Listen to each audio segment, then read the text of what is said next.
My dear student, आज हम class 12th Hindi के पूरे किताब से 50 वीवीआई ऑब्जेक्टिव लेकर आए हैं जो 2027 के एग्जाम में बाबू 100% टकराने की गारंटी है। यदि आप 2027 में बिहार और इंटर का एग्जाम दीजिएगा तो आज का क्लास आप सबके लिए बहुत ही इम्पोर्टेंट है। तो सबसे पहला प्रश्न हमारे पास दिया गया है कि बातचीत शीर्षक निबंध के निबंधकार कौन है। तो आप लोग जानते हैं इसका सही आंसर होगा बालकृष्ण भट्ट जी, ऑप्शन नंबर ए। उसके बाद 2 नंबर का प्रश्न हमारे पास दिया गया है कि उसने कहा था कहानी किस वर्ष प्रकाशित हुई थी। तो आप लोग नहीं जानते हैं इसका आंसर क्या होगा, 1915 में, ऑप्शन नंबर बी। उसके बाद 3 नंबर का प्रश्न हमारे पास दिया गया है कि संपूर्ण क्रांति का नारा किसने दिया था। तो इसका राइट आंसर होगा Jayaprakash Narayan ji, option number B. उसके बाद 4 नंबर का प्रश्न हमारे पास दिया गया है कि अर्धनारीश्वर किसका कल्पित रूप है। तो आप लोग जानते हैं इसका सही आंसर होगा शिव और पार्वती का, ऑप्शन नंबर ए। उसके बाद 5 नंबर का प्रश्न हमारे पास दिया गया है कि रोज कहानी की नायिका कौन है। तो आप लोग नहीं जानते हैं इसका आंसर क्या होगा, ऑप्शन नंबर ए, मालती। उसके बाद 6 नंबर का प्रश्न हमारे पास दिया गया है बाबू कि एक लेख और एक पत्र के लेखक कौन है। तो इसका राइट आंसर होगा Bhagat Singh, option number C. उसके बाद 7 नंबर का प्रश्न हमारे पास दिया गया है कि ओ सदा नीरा निबंध किस नदी को नियमित बनाकर लिखा गया है। तो इसका राइट आंसर होगा ऑप्शन नंबर बी, गंडक नदी। उसका 8 नंबर का प्रश्न हमारे पास दिया गया है कि सिपाही की माँ एकांकी में विष्णु चरपाई के पास मोठे पर बैठी क्या करती दिखाई पड़ती है। तो इसका राइट आंसर होगा ऑप्शन ए, सूत कातती। 2 नंबर का प्रश्न हमारे पास दिया गया है कि परगीत और समाज किस विधा की रचना है। तो आप लोग जानते हैं इसका सही आंसर क्या होगा, आलोचनात्मक निबंध, ऑप्शन नंबर ए। उसके बाद 10 नंबर का प्रश्न हमारे स्क्रीन पर दिया गया है कि जूठन क्या है। तो आप लोग जानते हैं इसका सही आंसर क्या होगा, आत्मकथा, ऑप्शन नंबर डी। तो बाबू आप लोग बीच बीच में वीडियो को लाइक भी करते जाइएगा। उसके बाद 11 नंबर का प्रश्न हमारे पास दिया गया है कि मलयज का मूल नाम क्या था। तो आप लोग जानते हैं इसका सही आंसर क्या होगा, भरत जी श्रीवास्तव, ऑप्शन नंबर ए। उसके बाद 12 नंबर का प्रश्न हमारे पास दिया गया है कि त्रिच कहानी के कहानीकार कौन है। तो आप लोग नहीं जानते हैं इसका आंसर क्या होगा, उदय प्रकाश, ऑप्शन नंबर ए। उसके बाद 13 नंबर का प्रश्न हमारे पास दिया गया है कि शिक्षा शीर्षक निबंध के निबंधकार कौन है। तो इसका राइट आंसर होगा जे कृष्णमूर्ति, ऑप्शन नंबर ए। उसके बाद 14 नंबर का प्रश्न हमारे पास दिया गया है कि मलिक मोहम्मद जायसी जी किस शाखा के कवि हैं। तो आप लोग जानते हैं इसका सही आंसर होगा प्रेम मार्गी, ऑप्शन नंबर ए। उसके बाद 15 नंबर का प्रश्न हमारे पास दिया गया है कि करवक के कवि कौन हैं। तो आप लोग ने जानते होंगे इसका सही आंसर क्या होगा, मलिक मोहम्मद जायसी जी, ऑप्शन नंबर सी। उसके बाद 16 नंबर का प्रश्न हमारे पास दिया गया है कि सूरदास किस भाषा के कवि हैं। तो आप लोग जानते हैं इसका सही आंसर क्या होगा, ब्रज भाषा, ऑप्शन नंबर बी। उसके बाद 17 नंबर का प्रश्न हमारे पास दिया गया है बाबू कि तुलसीदास के दीक्षा गुरु कौन थे। तो तुलसीदास के दीक्षा गुरु थे Narharidas, option number A, B. उसके बाद 18 नंबर का प्रश्न हमारे पास दिया गया है कि भक्तमाल के रचिता कौन है। तो इसका राइट आंसर होगा नाभादास, ऑप्शन नंबर डी। उसके बाद 19 नंबर का प्रश्न हमारे पास दिया गया है कि भूषण को कवि भूषण की उपाधि किसने दी थी। तो आप लोग जानते हैं इसका सही आंसर क्या होगा, राजा रुद्र शाह ने, ऑप्शन नंबर सी। उसके बाद 20 नंबर का प्रश्न हमारे पास दिया गया है कि तुमुल कोलाह कलह में शीर्षक कविता के कवि कौन हैं। तो आप लोग जानते हैं इसका सही आंसर क्या होगा, जयशंकर प्रसाद, ऑप्शन नंबर ए। उसके बाद 21 नंबर का प्रश्न हमारे पास दिया गया है कि पुत्र वियोग शीर्षक कविता के कवित्री कौन है। तो आप लोग जानते हैं इसका सही आंसर क्या होगा, Subhadra Kumari Chauhan, option number B. उसके बाद 22 नंबर का प्रश्न हमारे पास दिया गया है कि कवियों का कवि किसे कहा जाता है।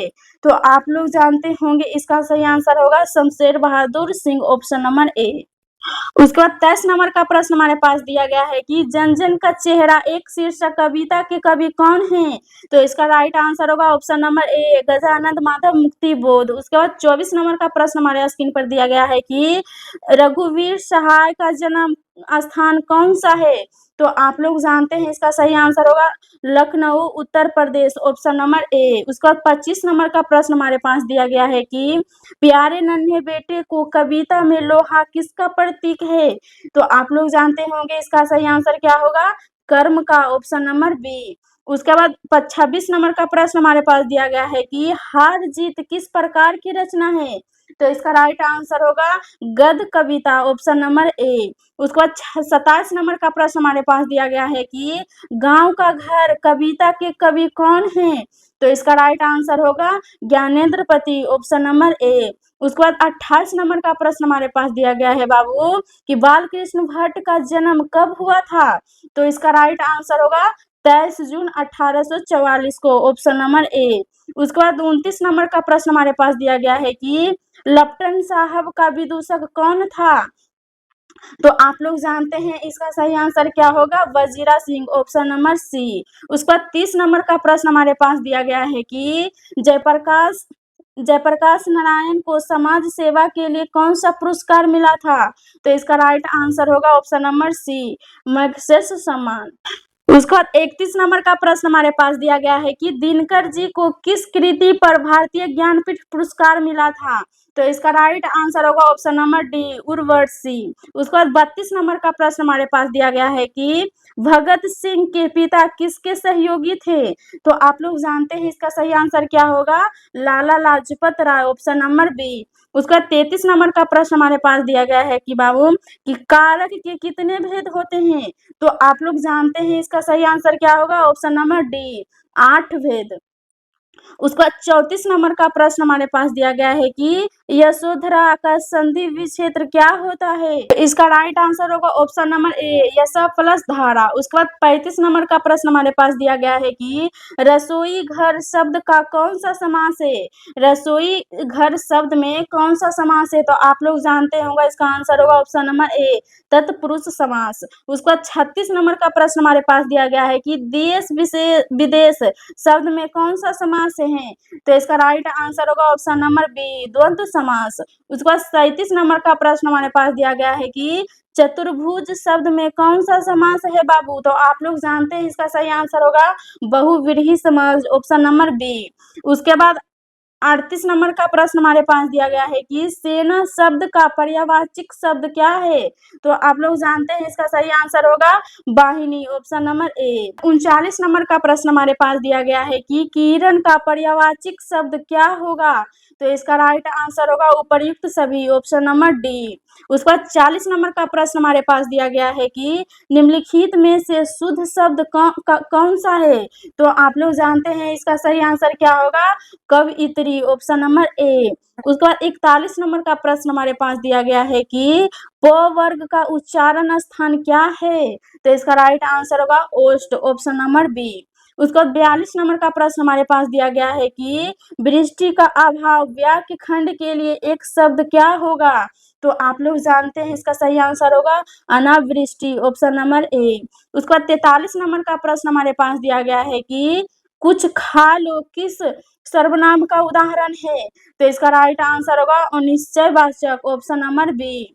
उसके बाद 44 नंबर का प्रश्न हमारे पास दिया गया है कि प्रथम शब्द का विशेषण क्या होगा? तो आप लोग जानते हैं होगा प्राथमिक, ऑप्शन नंबर ए। उसके बाद 45 नंबर का प्रश्न हमारे पास दिया गया है कि आलोचक पढ़कर खेलने गया, यह किस क्रिया का उदाहरण है? तो इसका राइट आंसर होगा ऑप्शन नंबर बी, पूर्वकालीन क्रिया का। उसके बाद 46 नंबर का प्रश्न हमारे पास दिया गया है कि मनुष्य किस संज्ञा का उदाहरण है? तो आप लोग जानते हैं इसका सही आंसर होगा जातिवाचक, ऑप्शन नंबर बी। उसके बाद 47 नंबर का प्रश्न हमारे पास दिया गया है कि कर्तव्य में कौन सा प्रत्यय है? तो आप लोग जानते होंगे इसका सही आंसर क्या होगा? तत्व प्रत्यय, ऑप्शन नंबर बी। उसके बाद 48 नंबर का प्रश्न हमारे पास दिया गया है कि अभिमान शब्द में कौन सा उपसर्ग है बाबू? तो आप लोग जानते होंगे इसका सही आंसर होगा अभी उपसर्ग, ऑप्शन नंबर ए। उसके बाद 49 नंबर का प्रश्न हमारे पास दिया गया है कि आनंद शब्द का विलोम शब्द क्या होगा? तो इसका राइट आंसर होगा विषाद, ऑप्शन नंबर ए। उसका 50 नंबर का प्रश्न और सबसे लास्ट प्रश्न हमारे पास दिया गया है कि हाथ मलना मुहावरे का सही अर्थ क्या होगा? तो हाथ मलना मुहावरे का सही अर्थ होगा पछताना, ऑप्शन नंबर बी। तो चलिए आज की क्लास में हम सभी 50 वीवीआई ऑब्जेक्टिव का सॉल्यूशन करवा दिए हैं। यदि आपको ये वीडियो अच्छा लगे तो बाबू वीडियो को लाइक कर दीजिएगा और दोस्तों के पास शेयर भी जरूर करिएगा और कमेंट करके बताइएगा कि आज का क्लास आपको कैसा लगा। और बाबू एक कमेंट आप ज़रूर करिएगा कि आपको 50 में से कितना क्वेश्चन सही हुआ है।